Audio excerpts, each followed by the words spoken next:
L'entrepôt du bricolage, filiale du groupe Samsey, vous présente Si on parlait.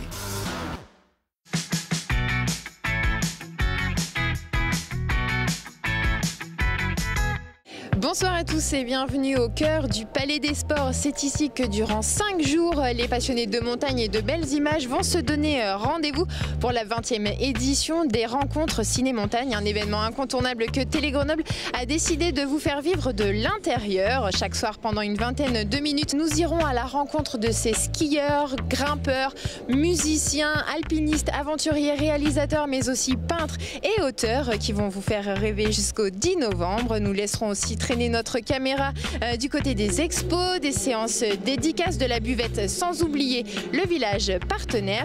Le Si on parlait spécial rencontre acte 1, ça commence maintenant.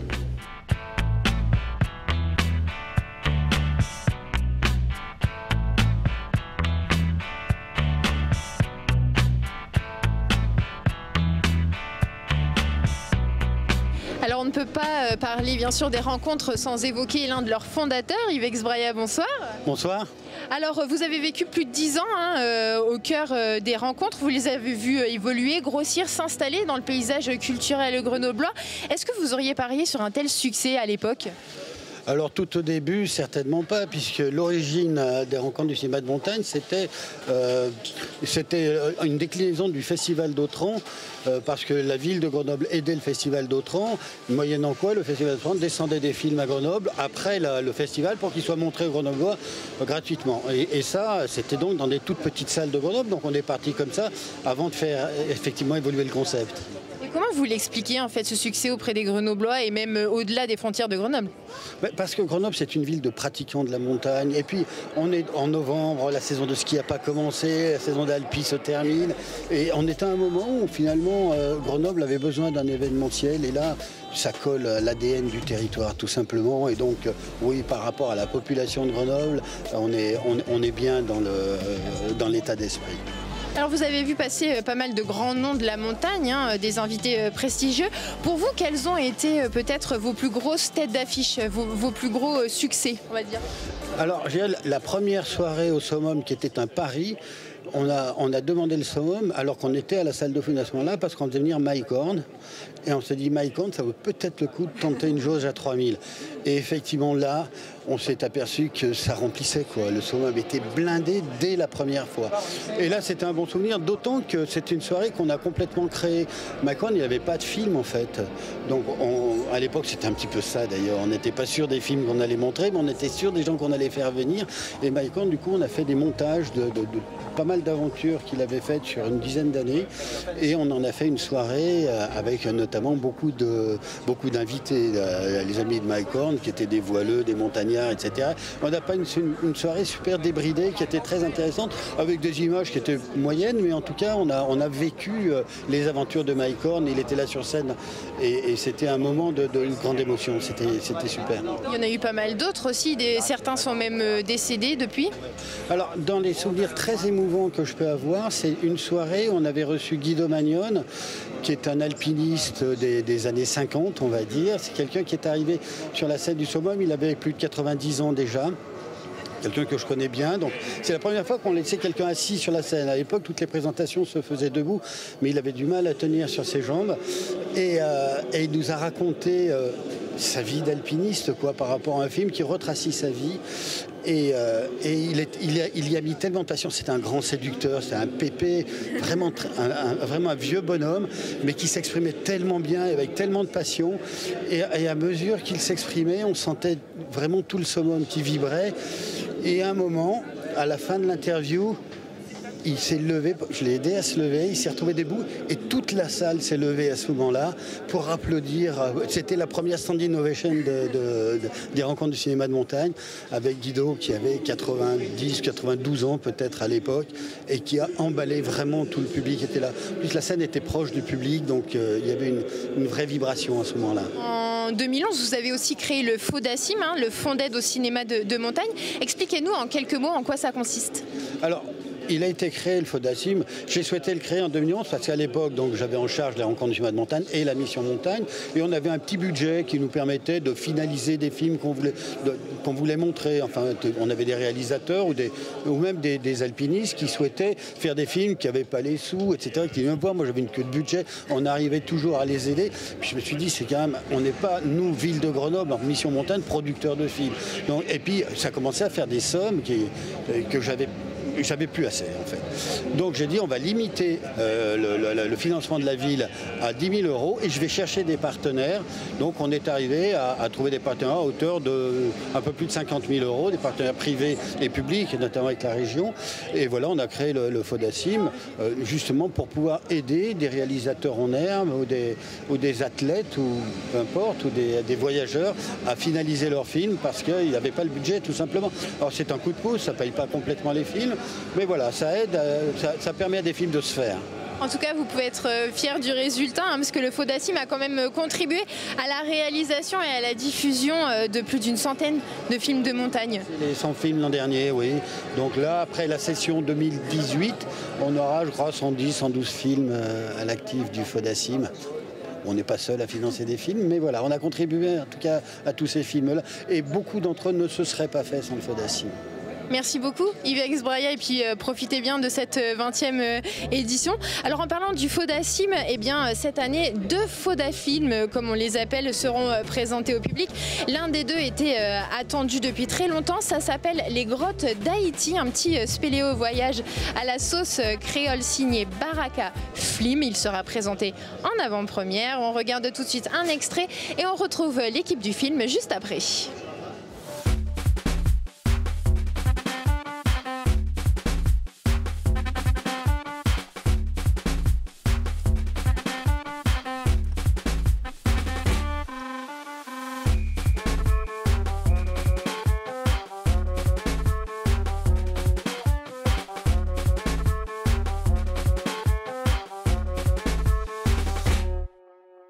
Là où on y va maintenant, c'est Cournois 2. On va descendre avec les techniques spéléo. Allez, descends. Je suis en pleine formation avec M. Olivier. Attendez. C'est génial, super. Ça me donne l'envie tout le temps de pratiquer ça, mais j'attends parce que chaque chose en son temps. Demain, je pense que je serai une personne autonome.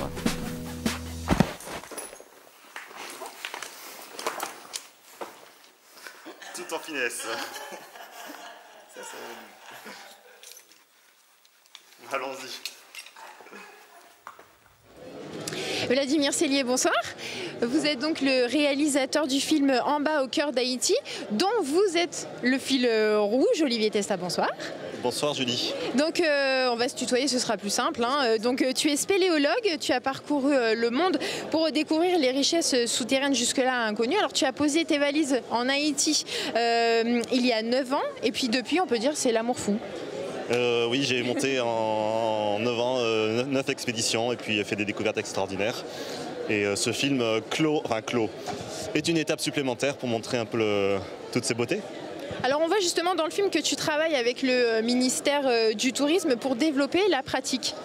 Tout à fait. Haïti, on ne le sait pas du tout, mais c'est un pays merveilleux pour tous les sports de nature, que ce soit la rando, l'équitation, le canyoning, la spéléo. Et donc moi je travaille juste sur le volet grotte et canyon. Et on essaie de montrer les beautés de ce pays qu'on ne soupçonne pas. Alors on peut le dire, tu t'es prêté un peu de bonne grâce aux idées un petit peu farfelues de Vlad. L'idée c'était quoi? C'était de faire un film à la fois sérieux et un peu amusant? Ouais, c'est la continuité de ce qu'on fait d'habitude. On n'a jamais fait des films très sérieux, je crois pas. Et non, Olivier, les premières fois qu'il s'était présenté à moi, il était très sérieux, quoi. Et bon, on a cherché des techniques un petit peu pour le rendre plus humain. Bon, il fait chaud dans ces grottes. Et puis bon, c'était l'idée, c'était de le rendre plus humain, plus touchant, plus accessible. Alors Vlad, toi, la musique et les bruitages tiennent vraiment une place prépondérante dans tes films. C'est un petit peu ta marque de fabrique, la Vlad Cellier Touch, on va dire. Ouais, je suis musicien de formation et du coup j'ai toujours aimé travailler la musique et l'image en même temps. J'ai fait quelques années au théâtre avant où je faisais la musique et les sons des pièces en direct, en temps réel, etc. Et puis avec les films, c'est un peu le même travail. Et donc j'écris les musiques et j'écris beaucoup les musiques aussi à partir de choses que je vais trouver dans chaque pays. Donc ça fait des musiques qui sont à la fois électro, qui est un peu ma patte, et à la fois très locales, très folklore, très traditionnelles, pour faire plus rentrer, enfin c'est une immersion, ça laisse une immersion encore plus s'opérer quoi. On voit des gens locaux qui servent à entraîner le mouvement de ce qu'on est venu faire. Donc le projet il est là, il est toujours là, mais on a un peu de la vie locale qui voilà, moi c'est ma touch, ouais, comme tu dis. D'ailleurs on le voit bien dans le film puisqu'il commence par une séquence en musique avec des Haïtiens. Ouais, c'est toujours un petit peu comme ça dans mes films. Je fais toujours un petit peu une intro qui n'a pas de rapport forcément avec le sujet et qui sert à asseoir les gens dans le siège. Et puis après, on peut commencer sur le vrai sujet et on a plus de chances de rester accroché, quoi. Il y a des bruits un petit peu particuliers. Ce sont des sons naturels que tu as amplifiés ou alors tu les as travaillés sur ordinateur ? Ouais, ça fait partie de l'ensemble du panel de ce qu'on peut faire avec les sons. On peut créer des musiques et on peut dessiner comme on dessinerait avec un pinceau. Ouais, c'est par rapport aux gouttes que tu me dis ça ? Oui. Non, ça c'est des sons qui sont pris, synthétisés ou alors ouais, c'est de la recherche. On les met ensemble, on travaille leur reverb, la façon dont ça fait comme ça, et puis à la fin ça fait un truc qui pourrait être une goutte de l'espace. Alors c'est vrai que ça ajoute une dose un petit peu de mystique qui se prête d'ailleurs très bien aux grottes d'Haïti. Je crois que là-bas, les grottes sont très importantes pour les habitants. Oui, comme dans beaucoup de pays, les grottes, même chez nous, les grottes ont une dimension mystique qu'on ne peut pas oublier. Ce qui m'a beaucoup plu, moi j'ai rencontré Vlad sur un festival il y a quelques années, je crois 5 ou 6 ans, et j'avais toujours voulu travailler avec lui, parce qu'Haïti c'est de la couleur, c'est du son, c'est des paysages, c'est des gens accueillants. Et comme il n'avait jamais travaillé sur des grottes, je m'étais dit, c'est l'occasion, je suis sûr qu'on peut faire quelque chose d'incroyable. Et je crois que c'est chose faite. Est-ce que vous travaillez, je retourne au vous, mais est-ce que tu travailles sur un nouveau projet en ce moment ? Est-ce que tu as déjà prévu de retourner en Haïti ? Je travaille sur plein de projets différents. Non, là, je rentre du Gabon sur une belle expédition au mois de septembre. Et le prochain projet, ce sera la Birmanie en février, pour plonger dans des grottes, ce qui n'a jamais été fait dans ce pays. Tu vas inviter Vlad pour faire un film ou Je crois qu'il a peur de l'eau. Et toi, Vlad, tu travailles déjà sur un autre projet ? Ouais, on avait fait un film il y a 2-3 ans avec l'équipe Pyrénaline de Toulouse qui sont des rope jumpers. Donc c'est des mecs qui sautent du bord des falaises avec des cordes comme des cordes d'escalade, qui sont pas des élastiques, mais ils se débrouillent pour faire un système de balançoire. Et donc ils font des énormes sauts. C'est des gros rigolos. Ils ont le film a un bon potentiel. Il y a des super images. Il est déjà tourné. Je suis en train de le monter. Voilà. Il y a toujours un film d'avance. Pendant que je travaille, il y en a un autre qui est déjà en prévision. Et ouais, c'est un peu stressant parce qu'il n'y en a jamais plus d'un. Mais ça tourne, c'est bien. On attend ça avec impatience en tout cas. Merci à tous les deux en tout cas pour ce super beau voyage dans les grottes d'Haïti, tout en musique. Merci.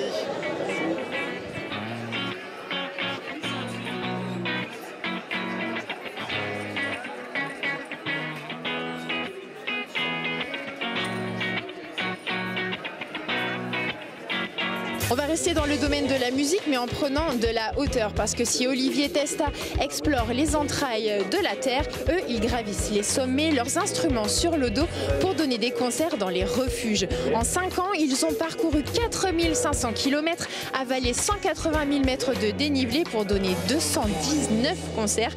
Rencontre avec une équipe de musiciens aventuriers.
Alors bonsoir à tous, bonsoir Gaspard Pamphilov. Alors tu es le chef d'orchestre de cette bande de joyeux lurons. Comment est-ce qu'est venue l'idée de faire cette tournée des refuges ? L'idée, je pense, elle date d'un moment. Moi, j'ai grandi dans la montagne, puis je suis parti de la montagne pour aller faire de la musique dans les villes. Et donc c'est un mélange de plein d'envies, l'envie de passer du temps l'été en montagne et pas juste en tournée de partout, l'envie d'inviter des musiciens et des amis à découvrir la montagne aussi, et de l'idée que j'avais que les refuges c'est un bon endroit pour faire des concerts. Alors justement, comment vous faites ? Vous prévenez les refuges avant ? Comment ça se passe ? Oui, on prévient les refuges, ouais. C'est à peu près 9 à 10 mois de préparation pour chaque tournée. Donc faire un itinéraire, les prévenir, voilà, parce qu'ils n'ont pas forcément l'habitude d'accueillir des concerts, des musiciens, donc voilà, délimiter un espace dans le refuge, leur parler des repas, de comment on arrive, à combien, bien sûr le plus à l'avance possible, et voilà, d'organiser ça le plus en amont pour faire monter le plus de gens possible en montagne. Et justement, l'accueil des alpinistes, des randonneurs, ça se passe comment ? Et vous êtes généralement bien accueillis ?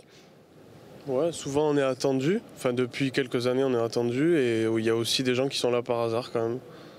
Alors on va aussi parler un petit peu de vos influences, parce qu'elles sont diverses de par les membres du groupe qui la composent. Elles viennent d'où, ces influences ? Elles viennent de beaucoup d'endroits. Par exemple, pour Jean-Christophe, ses influences, tu me dis si je me trompe, Jean, la musique roumaine de Transylvanie, hongroise, aussi le swing. Pour Gaspard, la musique russe, la musique classique, le jazz. Pour Nézar, le blues. Oui, le blues, le swing, le jazz, voilà, de la New Orleans aussi. Pour ma part aussi, les musiques d'Europe de l'Est, le swing, les musiques du sud de l'Italie aussi. Il y a plein d'influences. Alors dans le film, on vous voit gravir des sommets, mettre des crampons, traverser des glaciers. Est-ce que vous étiez montagnard à la base ou pas du tout ? Oula, non. Moi, ma première tournée de refuge, c'était il y a 3 ans.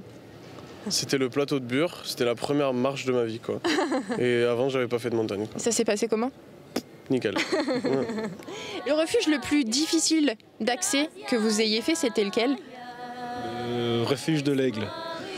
Mais en venant du refuge du Promontoire, c'est-à-dire après la traversée des arêtes de la Meige. Et pourquoi c'était difficile ? Enfin, c'est plus que difficile. En fait. Tu l'as pas très bien vécu apparemment. Si, par moments très très bien, par moments très très mal, quoi, des passages. Voilà, donc ça c'était le plus fou. Ouais. Et le plus haut ? Le refuge du Goûter. 3800 et des brouettes et des glaçons. Beaucoup de glaçons. Ouais, beaucoup, ouais. Et une tournée 2019, c'est déjà dans les tuyaux ou pas, Gaspard ? Il y en a même plusieurs, puisque cet hiver, fin janvier, on part dans un endroit complètement différent, on part dans le désert du Negev. Et ensuite, il y aura la tournée d'été qui sera sur 2 lieux, qui sera d'abord dans les Alpes du Sud, dans le Mercantour exactement. Ça, c'est la 2e moitié de juillet. Et ensuite, en août, à l'île de la Réunion. Encore de beaux concerts en perspective. Merci beaucoup à tous en tout cas. Et puis on vous souhaite aussi bon courage pour tous ces kilomètres. Et puis bon concert. Merci.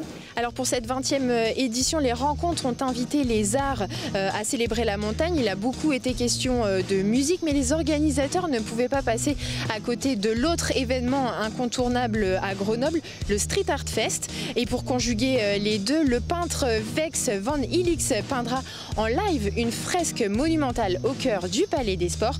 On va le rejoindre tout de suite pour savoir où il en est.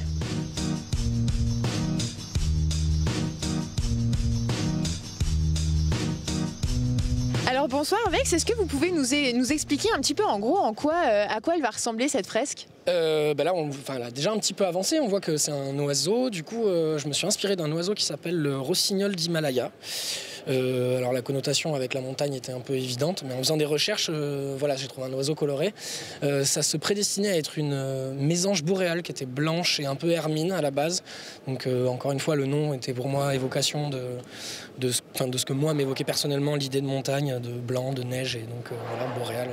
Ça faisait sens pour moi. Et finalement, j'ai trouvé un oiseau bleu qui était un peu plus...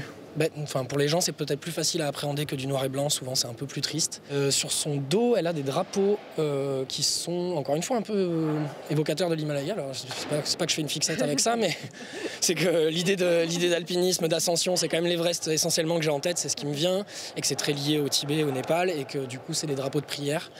Et puis esthétiquement, ça fonctionnait, ça permettra de ramener de la couleur. Là, c'est vraiment en cours, donc on s'en rend pas trop compte, mais voilà, c'est des drapeaux très colorés, et voilà, ça permettait d'amener quelque chose d'un peu surréaliste aussi, et aussi d'un peu spirituel. Et je pense que j'imagine, encore une fois, c'est que des projections personnelles, mais j'imagine que c'est très lié à la montagne, à l'idée d'ascension, l'idée de dépassement de soi. Justement, tu as plutôt l'habitude de peindre sur des murs extérieurs, pas dans l'enceinte du Palais des Sports. Je suppose qu'il y a eu des contraintes par rapport à cette fresque ? Et ouais, évidemment, le fait d'être en intérieur suppose plein de contraintes, notamment avec l'aérosol. Du coup, j'ai dû commencer la fresque un peu en amont pour pouvoir utiliser de l'aérosol classique à la base et que les vapeurs incommodent pas le public en réalité. À distance, ça n'aurait pas de souci de toxicité, mais c'est vraiment plus pour l'inconvénient, la gêne occasionnée.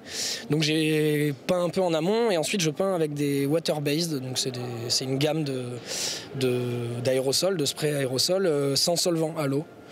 Et du coup je vais peindre avec ça, donc ça implique pas mal de contraintes. Les nuances de couleurs sont moindres, enfin voilà, il y a quelques contraintes techniques, mais là on est vraiment sur de la technique, quoi. Donc j'ai essayé de trouver des solutions et de m'adapter. Et après il y avait les contraintes de timing. Déjà il faut que ça se réalise évidemment sur le temps du festival, enfin, de la rencontre pardon, et puis aussi il y a des projections de films, et du coup je vais évidemment pas peindre pendant ces temps-là pour le bruit mais aussi pour l'odeur et voilà, tout ce que ça peut incommoder, et du coup j'ai des petites fenêtres comme ça sur la journée qui vont être entre deux films ou Oui, parce que du coup les spectateurs pourront te voir travailler. Oui, complètement. Voilà, c'est l'idée et c'est du coup l'intérêt de se loger dans ces fenêtres-là. Donc c'est aussi pour ça que je me suis permis d'avancer un peu mon travail. Il y avait la raison factuelle technique de l'aérosol, mais aussi pour des raisons de timing. Je vais avoir des fenêtres relativement courtes de 1 heure, 1 heure et demie environ. Et du coup, c'est à ce moment-là que les spectateurs pourront voir comment évolue mon travail. Après, j'ai essayé d'anticiper au mieux possible de façon à laisser vraiment des détails et des choses que les gens peuvent facilement interpréter quand ils le voient de l'extérieur. Voilà, que ce soit pas des zones d'aplat un peu rébarbatives. J'ai essayé de garder des choses un peu intéressantes à voir. Bon, encore une fois, tant bien que mal, il faut que je me plie un peu à l'exercice, mais j'ai fait le possible et on a essayé de réfléchir comme ça. J'étais évidemment pas le seul à cogiter là-dessus, mais voilà, on fait ce qu'on a pu, quoi. Merci beaucoup Vex, et merci à vous aussi de nous avoir suivis. On se donne rendez-vous demain pour un nouveau numéro de Si on parlait spécial Ciné-Montagne, avec au programme de belles rencontres et des images à couper le souffle. Très belle soirée à tous.